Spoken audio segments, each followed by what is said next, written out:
I'm going to read Four Ladies for Lunch. Everything that I write in this book was divinely inspired. I never just sit down and just start writing some stuff unless it's given to me.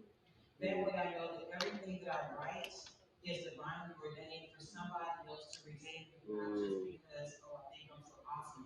Everything that I write is for other people to receive and for the Lord to move in their life and to connect with Him in a way that maybe they had not before, to see His love differently, to see His hope differently, and to connect with Him in a much different way.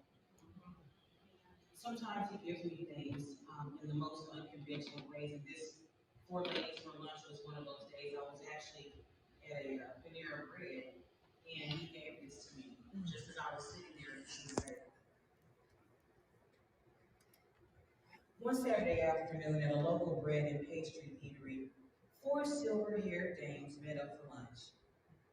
As I sat in the chair just across the way, tapping chronicles of my own life into the stiff keys of my laptop, I paused for a moment to indulge myself in an observation of theirs.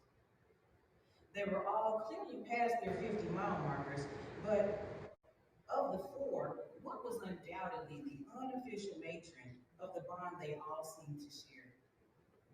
Silver wispy crowns of wisdom swirled in curly patterns atop their heads. The youngest looking of them, clearly determined to deny age the rights to her locks, had brownish colored roots.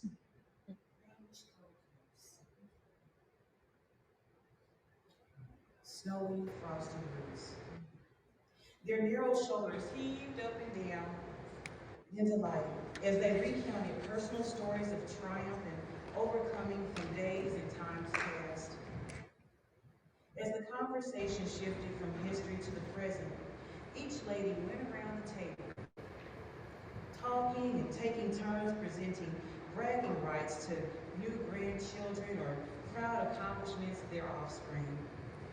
Their comfy cardigans and orthopedic shoes, paired with small cups of coffee and tea, provided just the creature comforts these ladies needed to relax in their high-waisted jeans and tennis shoes, while her oversized brown purse waited patiently under the table near her feet. Her back slumped slightly forward and pressed against the back of her chair, she smiled intently and watched friendship in the eyes of her friends. As I glanced back and forth between my glowing screen and the edge of my wire-frame glasses, the conversation shifted again. Once more, this time to family lineage. The second of the four ladies shared newfound information regarding the true origin of her family's lineage. She seemed encouraged and hopeful that now her family would have newer and more accurate tales to pass on.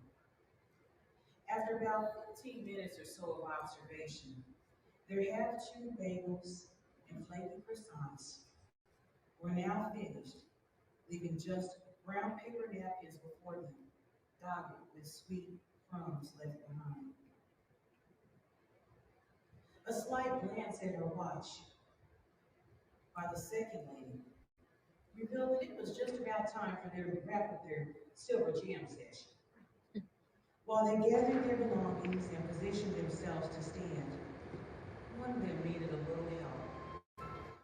One with a rubber-tipped cane with 4 feet, the other with a guided elbow upward from the first lady.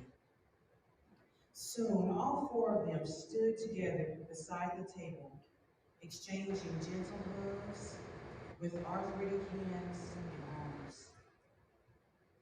Their varicose veins and freckled age spots had no bearing on the bond that they shared across time and space. One by one, they formed an unofficial line, the oldest being the line leader, and moved toward the exit, not far away. Their shuffling feet and chattering giggles slowly disappeared around the corner, beyond my sight, and out the door into the parking lot.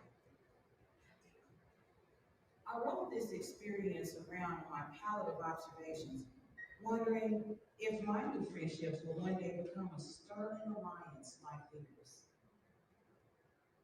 Or perhaps I was the fifth lady having lunch, uninvited and unaware.